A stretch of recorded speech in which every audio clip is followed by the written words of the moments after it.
So I want to talk a bit about this drama surrounding Black girl gamers, specifically this tweet from Grums and the community that they have built, because this entire situation spoke to me. Like, I was following this tweet, the chain of events behind it, and I'm like, you know what? This anti-diversity community, they eventually just tell on themselves. You know, they show their true colors in all of this. And this situation spoke to me in a way where I'm like, I don't think people truly understand the necessity of smaller groups within larger communities, these smaller like sub communities where people can get together, people from similar backgrounds, have similar interests, things outside of the gaming sphere that make them a community in themselves.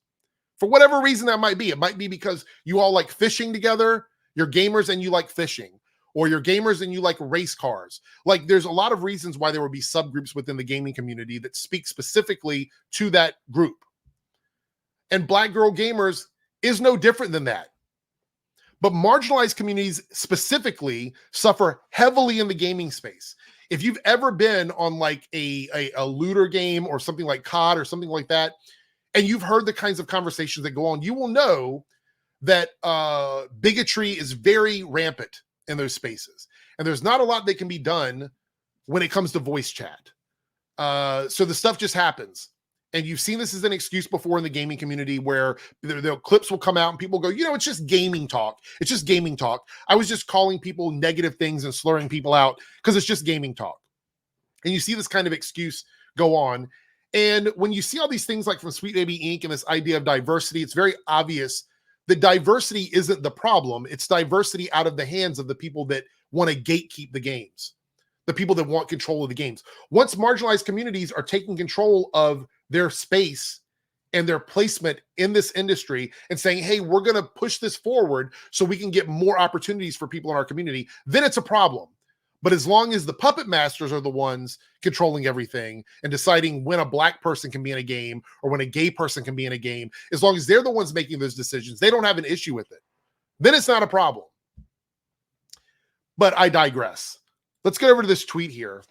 I can't wait to talk about this because it's kind of amazing how much this tweet tells and the follow-up to this tweet. So Grums here goes, so Black Girl Gamers also runs a community, but you must apply and cannot join if you self-identify as a man. No shit. Why would you as a man want to join a community called Black Girl Gamers unless you were going in there to be a creep or to cause problems? Which, I mean, I guess being a creep would cause problems too, but to go in there and cause discourse. All the stuff happening right now with diversity in gaming, Sweet Baby Inc., Black Girl Gamers, I can almost guarantee that you're not going in there to be nice to the Black Girl Gamers. You want to go in there and be an asshole. Also, aren't you, like the anti-diversity crowd, aren't you the same people that are like, oh, we don't want men in women's spaces. We don't want men in women's restrooms. These are your arguments.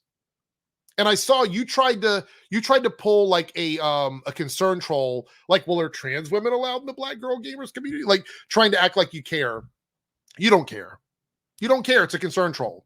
But this is the same community who's like, oh, like, we don't want men in women's spaces. But then later on your Twitter, you said, well, I've just found out that I could just lie and say I'm a woman and then go into the community. And now I just need to know a name. What should I call myself? They always tell on themselves. The reason why you guys think that trans women are lying about being women to go into women's spaces is because that's what you would do if given the opportunity. If you're presented with an obstacle like Black Girl Gamers, you are totally okay with pretending to be a woman to infiltrate their space. It's always projection. It is always projection.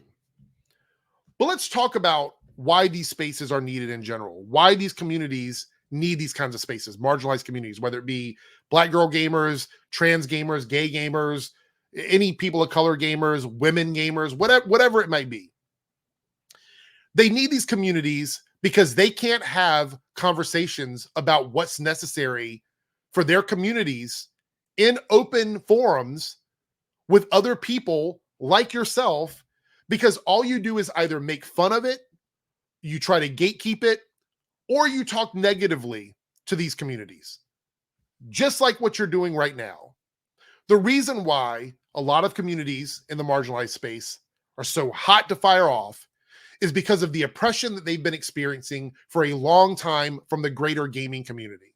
Specifically, the men out there that have an issue with women, the biggest out there who have an issue with like Black women, queer people being in games and stuff like that.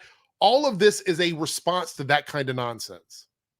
So these communities are vital so that they can get together and talk about and discuss things within their own community, make friends, have things like that, these conversations be taken seriously without having to worry about code switching and sugarcoating everything they're saying and doing to make sure that they are not offending anybody in the greater gaming community. That's why. And it is not necessary for you to be in that community for any reason whatsoever other than to be a problem. You want to gatekeep marginalized people from the public forums of being in games, but you also think that you deserve, that you have the right to walk into their house, their private residence, just because. We see this a lot. It's like, oh, if you don't like the way we run our community, go make your own community. Oh no, you made your own community. We want to be able to get in there too. All of a sudden, you've told people to get the fuck out and make their own community. They go and do it, and then you think that that gives you the right to have access to that community after you've kicked them out. What kind of fucking world? Like, this is the same people, like, again, this idea that everything has to revolve around them. Not everything is for you, sis. Sorry. I mean, you can be mad about it all you want. These are the same fucking people that were like, why should the Boy Scouts allow girls in? It's called the Boy Scouts for a reason. I've been hearing this stuff for years now. It's so dumb. These people always tell on themselves. Eventually, they will out themselves for being exactly the thing that they have pointed fingers at for so long. These guys have been anti-diversity, anti-black, anti-queer, all like shouting DEI and CRT and all this other shit. And all the while in their mind, the reason why they believe that people are doing these things that they consider to be so evil is because they themselves would actually do those things if presented with that obstacle.